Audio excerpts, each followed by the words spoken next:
आदाब, नमस्कार। मैं वसीम अख्तर और आप देख रहे हैं द लीडर हिंदी। फैज़ाबाद अयोध्या के बाद यूपी से जीते किसी सांसद का चर्चा हो रहा है तो कैराना की सांसद इकरा हसन है, जो लंदन से पढ़कर आई। उनमें गजब का कॉन्फिडेंस है, तब जबकि महज 29 साल की हैं। न जीतने से पहले प्रचार के दौरान उनके मुंह से हल्की बात सुनी, न जीत के बाद गुरूर के करीब दिखाई दी। युवा सोशल मीडिया पर इकरा को लेकर जोश से लबरेज हैं। सियासत में उनके बहुत आगे जाने के लिए विश किया जा रहा है।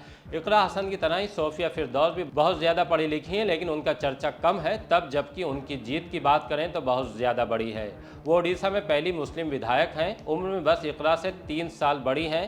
तेज तर्रार हैं, बोलने के मामले में प्रखर वक्ता हैं। ये दोनों ही मुस्लिम लड़कियां राजनीतिक पृष्ठभूमि से निकलकर आई हैं, लेकिन परिस्थितिवश जिस तरह इकरा ने भाई नाहिद हसन के जेल जाने पर मोर्चा संभाला, वैसे ही सोफिया के पिता मोहम्मद मोकिम भ्रष्टाचार से जुड़े मामले में चुनाव लड़ने के अयोग्य ठहरा दिए गए।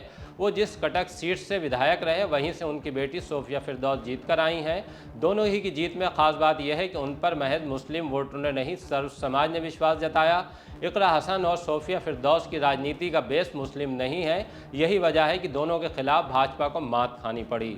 दोनों का विजन भी एकदम क्लियर है। सोफिया ने तो मजहबी दायरे तोड़कर दूसरे संप्रदायों में अपनी खास पहचान बनाई। कटक वो सीट है जहां हिंदू, मुसलमान, ईसाई और सिख यानी चारों धर्म के लोगों की बराबर भागीदारी थी। मीडिया से बातचीत में सोफिया कहती हैं कि क्रिश्चियन स्कूल से पढ़ी और चर्च भी जाती रही हूँ। कटक के लोग बेहद इमोशनल हैं। मैंने खुद को कभी अल्पसंख्यक समुदाय के सदस्य के तौर पर नहीं देखा। मेरा चुनावी नारा था कटक की बेटी, कटक की बहू। जीतने के बाद दुर्गा मंदिर भी गई। सोफिया भविष्य की नई उम्मीदों से लबरेज हैं।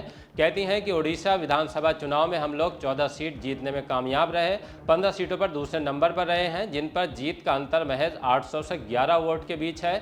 कम से कम 30 सीटों पर हमारा मजबूत आधार है। अगर हम मेहनत करें तो अगले चुनाव में बहुमत हासिल कर सकते हैं। First of all, I would say that I am a proud daughter of my city, Cuttack, and born and brought up in Cuttack, studied in Cuttack.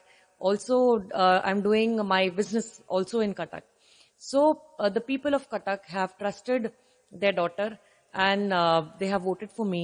Also, if you see my profile, then I've always promoted my culture, my food, our textiles, our fabrics, our festivals widely within the organization, within social groups, as well as widely in the social media space.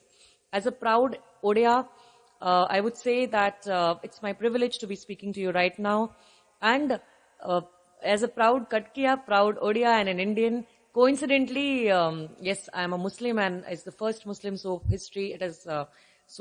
people are saying that you have created history. I would like to work for my Cuttack so that Cuttack is able to make a lot of histories and Cuttack is able to get back on the map of India very soon, and we will able to add a lot of value to our city.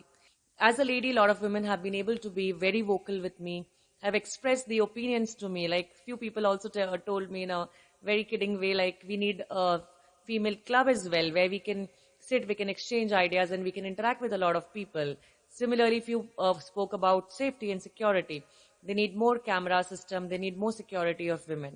If you spoke about education of a girl child, how we can ensure that good teachers are there in all the schools across the city. If you also spoke that English should also be an important subject in those schools, and we should focus more that our children can learn English language as well, apart from learning Odia language. Similarly, a lot of women told that they're not getting job opportunities. They wanted some skilling. As you know, the World Skills Center has been set up in Bhubaneswar.